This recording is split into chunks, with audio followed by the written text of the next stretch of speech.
Totoo nga kaya na itong Magnolia Chicken Templados ay gustong kunin itong si Evan Nel mula dito sa Northport, Batang-Pier at baka ang ipalit nila ay itong kanilang veteranong guard na si Mark Baroka. Alam natin na may tsansa na ang Magnolia na makuha ito si Evan Nel at ang dinraft nila si Jerome Lastimosa. At mukhang ang gusto nga nilang gawin noon ay priority itong si Jerome dahil mawawala itong si Gio Halalon. Pero mukhang maganda raw pinapakita sa practice nitong si Evan Nel. At itong si Mark Baroka, alam natin kung ano ang kaya niyang gawin para dito sa Magnolia. Pero hindi na nakapagtataka na gusto rin niyang i-trade ng Magnolia dahil alam natin gusto ng Magnolia na magpabata na rin ng kanilang lineup. At para doon sa mga magsasabi na hindi ite-trade ng Magnolia si Baroka, well, nakita natin ang ginawa nila kay James Yap.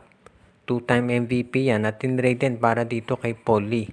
So hindi na nakapagtataka kung eventually ito si Mark Baroka ay ilagay din sa trading block nitong Magnolia Chicken Templados. Maraming ang nagulat nung si Gio Halalon tinrade nila dahil marami nagsabi noon na dapat si Paul Lee ang pinakawalan at hindi si Halalon dahil si Gio ay nakakatulong dito sa Magnolia.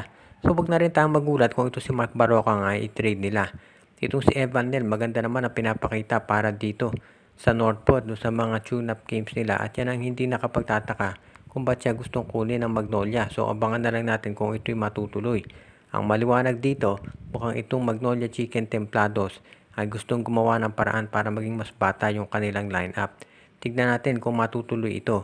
Pero ang maliwanag, itong si Evan Nel, kung sakaling yan ay maging maganda performance sa Northport, malilipat yan sa isang SMC team.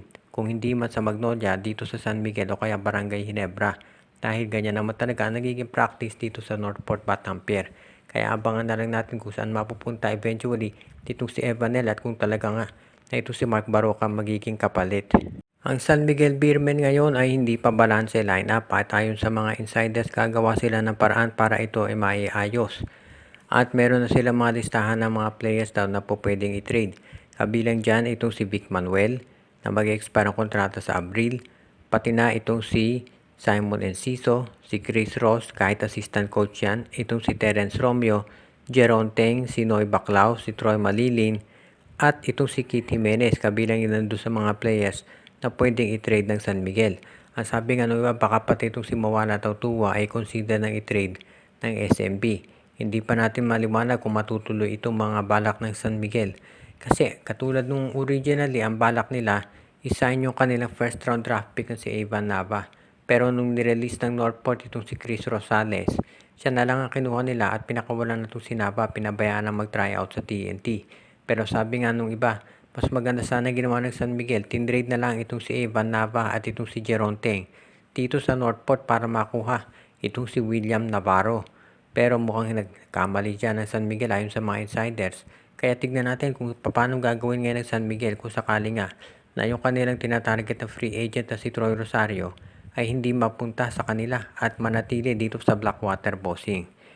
Sa ngayon kasi mukhang sa tingin ng San Miguel, dahil nakakuha na sila ng bagong guard, mareresolve na yung kanilang problema. Pero kailangan natin tignan na yung lineup ng San Miguel ay kulang pa rin dito sa pang number 4. Sa number 5, syempre nandiyan si Fajardo at si Tautua. Pero dito sa pang number 4, dyan sila kinukulang dahil yung kanilang power forward na si Manuel ay 6'3 lang. Compare mo naman yan to sa power forward ng mga ibang teams na mas matangkad at mas athletic. Kaya dito problema talaga itong San Miguel. At kapag hindi nila na-address yung kakulangan nila sa power forward, talagang mahihirapan sila dito sa darating na season nitong PBA.